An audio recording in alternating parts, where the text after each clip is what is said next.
And Senator George LeMieux from Florida joins the company right now. Senator, look, I know you're a Republican, but the Vice President just said everybody acknowledges that the stimulus plan was a success. Do you, sir?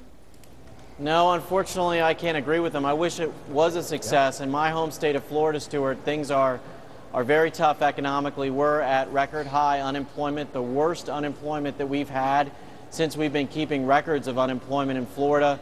One of the worst mortgage foreclosure rate. Folks are behind on their payments. Things are very tough. And the only jobs that we saved in Florida were really government jobs with the stimulus money. So we have not seen this big creation of jobs that the stimulus hoped for.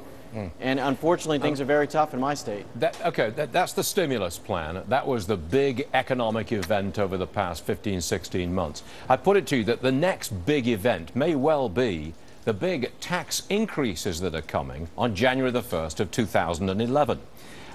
You're a Republican. You probably don't favor tax increases, but I put it to you, sir, nothing you can do about it. They're coming. They're going to happen.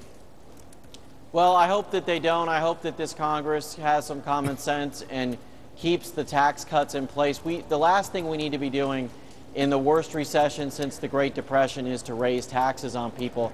All that's going to do is cut spending. All that's going to do is lower investment, and that's not what we need. But, Senator, in this climate, in this political climate, can you defend cutting taxes or keeping taxes lower on the rich?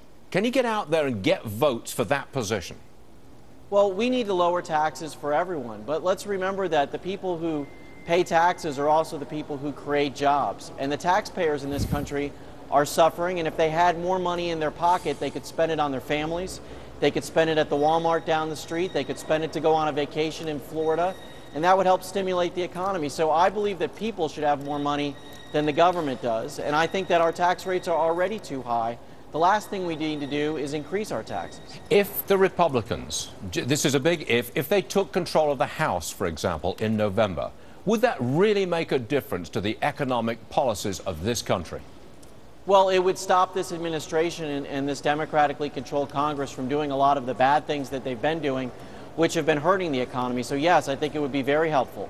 And remember that the House is where all of the appropriations bills must start by the Constitution, where taxes must start by the Constitution. So I think it would be very good for this country if we had Republican leadership in the House of Representatives. Senator George LeMieux, we thank you very much for appearing with us today. Our time is very short, and we appreciate you being with us. Thank you, sir. Thanks for having me on, Stuart. Yes, sir.